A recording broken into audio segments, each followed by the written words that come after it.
Hello दोस्तों, love for English literature की दुनिया में आपका स्वागत है। आज हम बात करेंगे जॉन डन की बहुत ही मशहूर poem go and catch a falling star, जिसको 1633 में सॉन्ग्स एंड सोनेट्स वॉल्यूम में पब्लिश किया गया था। तो आइए शुरू कर लेते हैं। Go and catch a falling star, कि आप जाइए और किसी गिरते हुए सितारे को पकड़िए। कि आप जाएं और किसी गिरते हुए सितारे को पकड़ें। Get with a child a mandrake root, कि जाएं और पेड़ की जड़ से पैदा होने वाले बच्चे को पकड़ें। यहाँ पर वर्ड है मैंड्रेक। मैंड्रेक ये एक पेड़ की ऐसी जड़ है जो दिखने में बिल्कुल इंसानों जैसी लगती है, और वो इंसानों जैसी तो लग सकती है, लेकिन क्या वो बच्चे पैदा कर सकती है? नहीं कर सकती। तो कुछ अनहोनी चीज़ों की बात यहाँ पर जॉन डन कर रहे हैं, जो चीज़ नहीं हो सकती। ओके, देखते हैं आगे। कि tell me where all past years are, कि मुझे बताओ कि गुजरा हुआ समय कहाँ गया, जो टाइम चला गया वो कहाँ है। और वो क्लेफ्ट द डेविल्स फुट, और मुझे बताओ कि शैतान के पैरों को चीरा किसने लगाया। आमतौर से ये माना जाता है कि शैतान के पैर हमारी तरह नहीं हैं, बल्कि जिस तरह गाय के पैर बीच से कटे होते हैं, बकरी के पैर बीच से कटे होते हैं, इस तरह से शैतान के पैर हैं। तो जॉन डन कहते हैं कि जाओ और पता लगाओ कि शैतान के पैरों को किसने चीरा लगाया, किसने काटा उन पैरों को।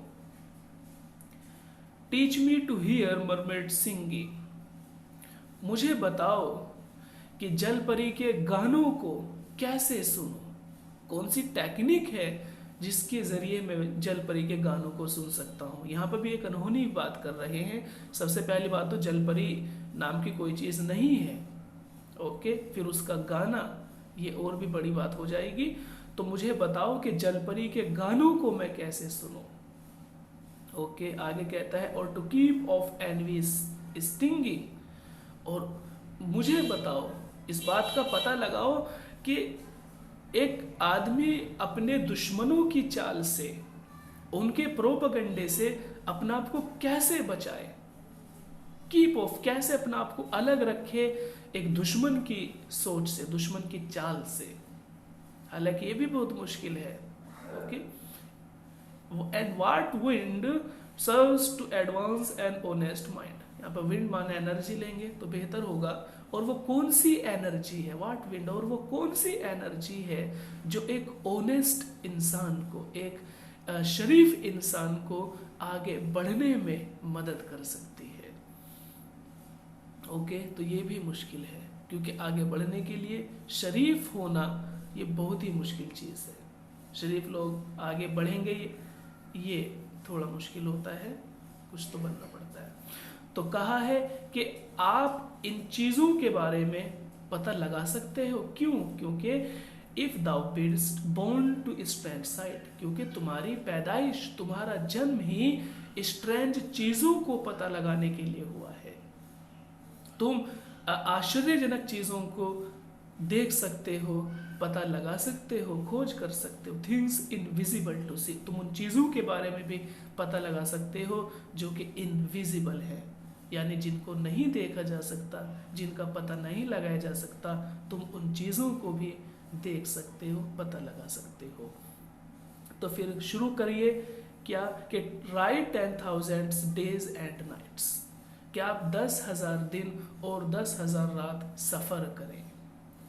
Till as snow white hairs on the, और उस समय तक, उस उम्र तक, उस एज तक आप सफ़र करें जब तक आपके बाल सफ़ेद ना हो जाए। Thou and thou returns will tell me, और जब तुम वहाँ से वापस हो जाओ, रिटर्न करो, वापस हो, तो मुझे बताना है।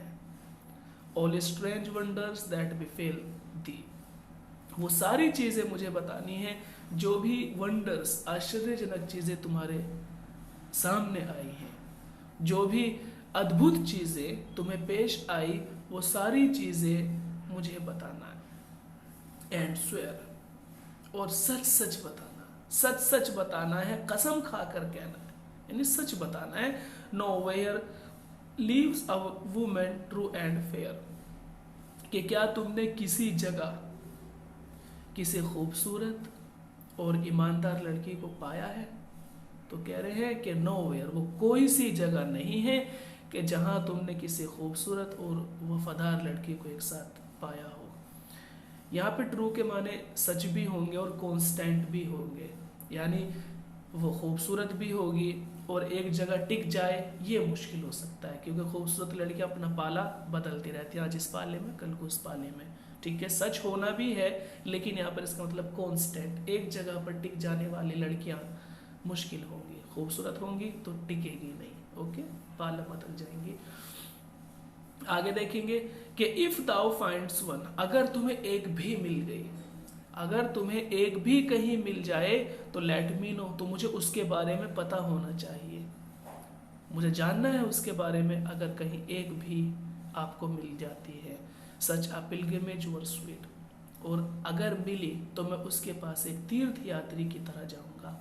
ठीक है, एक तीर्थ यात्री की तरफ मैं उसकी तरफ सफर शुरू करूंगा। Yet don't I would not go, अरे नहीं नहीं, डोंट नो, मैं नहीं जाऊंगा, आई वुड नॉट गो, मैं नहीं जाऊंगा उसके पास, मैं उसके पास नहीं जाऊंगा।